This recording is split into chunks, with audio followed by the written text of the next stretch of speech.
Humanity is like the young adolescent entering this metropolitan city, hoping whoever comes here is for our benefit, for our advantage.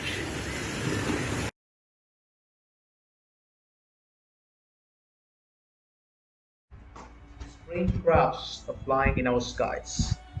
People around the world are witnessing these crafts. They don't know what to make of it.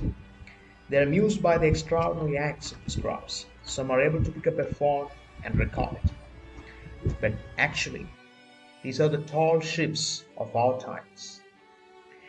These are piloted by beings from outside our solar system. Here, even though we assume there is nothing to be afraid of, everyone is safe, everything is fine. This is something new to be studied, that's all.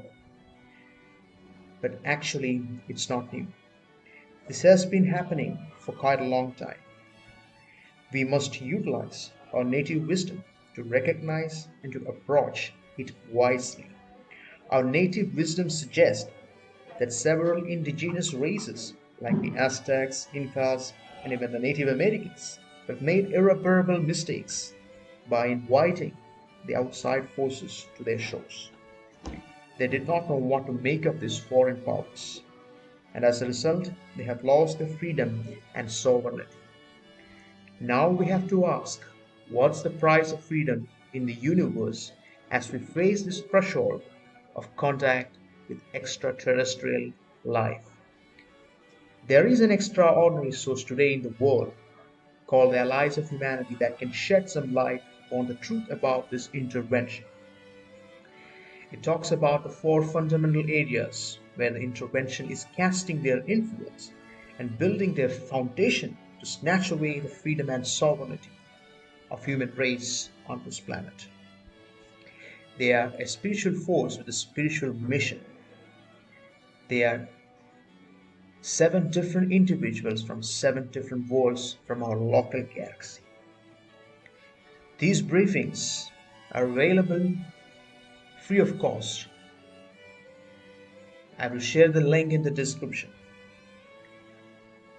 And today let us also talk about freedom. What is really the actions we must take in order to remain free in a universe where freedom is rare, where there are more inhospitable and barren places. So let us talk about freedom.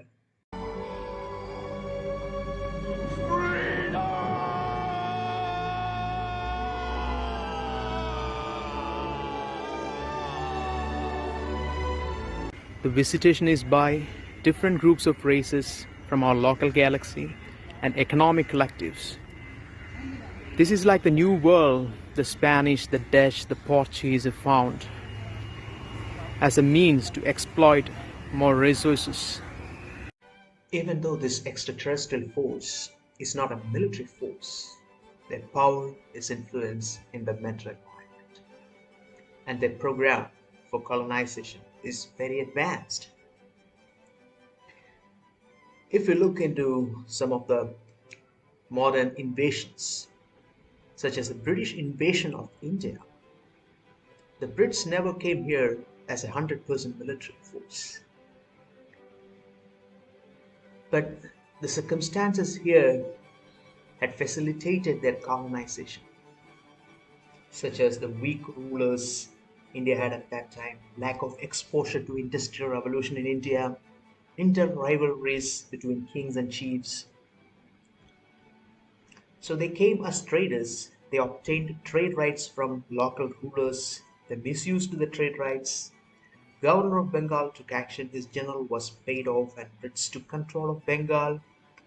Brits used local rulers against other rulers to gain control of certain regions.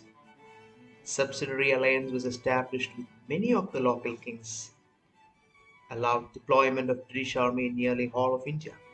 Doctrine of lapse was imposed. Many kingdoms were took over by Brits. Why they did not resist? Because British army was already deployed in those kingdoms. And in more than 2.5 centuries of their rule, they have plundered massively the enormous wealth that India had possessed at one point of time.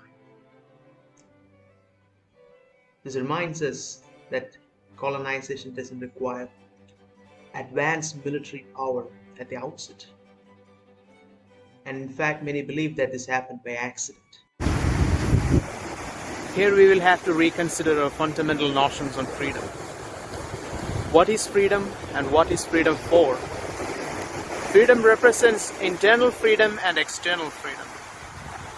Internal freedom is basically our connection to a spiritual power within ourselves. And that is the ultimate freedom, the pursuit towards true happiness. And that is the goal. Our external freedom is the facilitator for this internal freedom. It is our fundamental enigma because we are about to make contact with other races in the universe. A universe of which we know nothing about. But to maintain this freedom, we must not let an ET race dictate terms to us or offer us technology and so on. 3 requirements for freedom: unity, functional unity among nations of the world. That is a must. We need not agree on all things, but still it should be a functional unity. This is important, especially when we are moving towards the perils of the global climate change. Increasing conflicts between nations, increasing economic and political instability, seas will rise, lands will go dry, frequent droughts, frequent weather events, wildfires. We are at the foothills of a great transition, great waves of change. So we must face and navigate this great weather and convulsing set of events that can take place in the long run. Next, we must be self-sufficient so that we do not become reliant upon some foreign power, in this case an alien force, for any resources. And we will not be glued to their offers of technology or spiritual enlightenment. These offerings are merely to seduce us. No spiritual race would ever offer these things. Then we must be discreet. We should not broadcast our existence into the universe, telling everyone that we are here. That is foolish. Let us not take our freedom for granted as we emerge into this universe. Let us preserve it, as freedom is very rare in the universe. This universe into which we emerge. Let us show our loyalty and commitment to one another, not to an ET network. Even God doesn't require our submission to Him because God has kept a deep inner freedom within us so that God does not have to manage all affairs of our life. This is our inner freedom and our external freedom.